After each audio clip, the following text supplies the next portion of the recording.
मोरेदा हंदक हर घर तिरंगा मफम अयामदा पांथोकनखी government of India न पीवा नेशनल फ्लैग अगस्त की 13 फावबोक युमथोंग खुदिंग नेशनल फ्लैग थेटपगी अयाबा पीखी अदुबो मोरेगी मफम खरददी हौजिक फावबोक नेशनल फ्लैग असी थेटपा उरी थेटपगी अकायबदी लेते अदुबो मागी डू एंड डोंट तौगदबा अमदी तौरोइदबा कया अदु खंगना थबक तौबा फै हाइबसिनी मियामना थमनरिबा वफम मफम खरदा मी लेतबा युम फावबोक नेशनल फ्लैग थेटकदबनी हाइदुना थेटसिनबा याउरी थेटपागी मोंग खंगदना थेटपसु उरी मसिगुंबा कया असी मरी लेनबा सिंगना यंगसिनहनिंगबगी वखलोन मियामना फोंदोकनै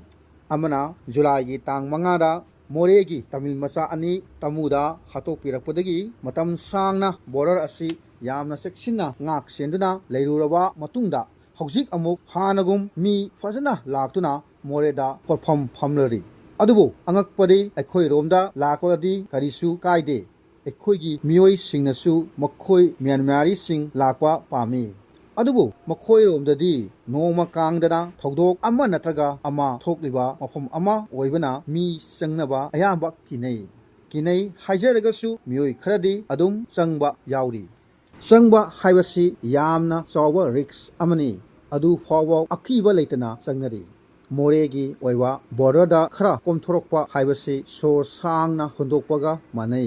थिंगबगी ममी अमा मियामदा तारी अमना मोरेदा वन टाइम यूज प्लास्टिक थिंगबा असी निमित खरनीगी ममांगदा all Manipur student union AMSU Tengnoupal district committee मोरेना हौरमले अदुबु मपुंग फाना संगसिनबा ngamdri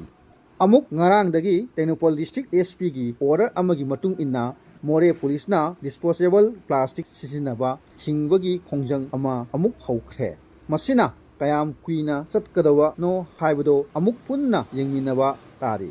मसिगी one time use plastic असी मतम कयागी ममांगदगी अथिंगबा लेरकलबनी हंदकसु इंडिया पुंबगी ओइना जुलाई तांग अमदगी अथिंगबा लेखरबनी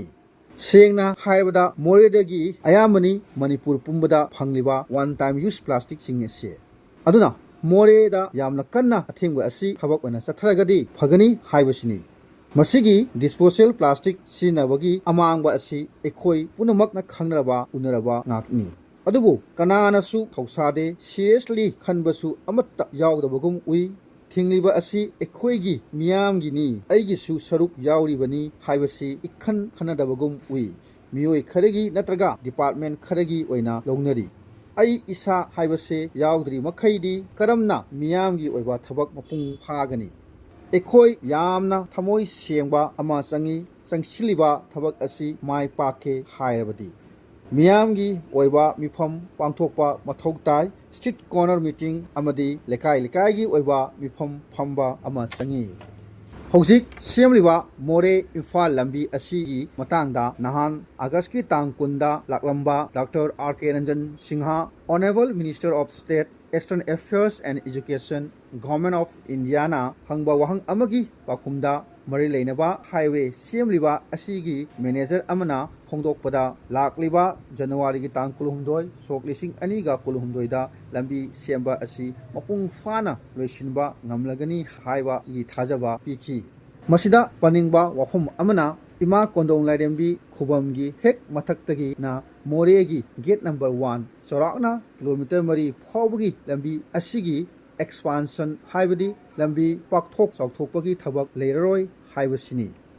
सुक यामना सांगलबा लंबी इम्फाल मोरेगी सिंग मान फावबक पाकथोक चौथोकतुना लाकलगा टेन खरबा मतेक मचा असी पाकथोक चौथोकपगी लेते हाइबा ताबदा मियामना यानिंगदबा अमदी नुंगाइतबा फोंदोकनै।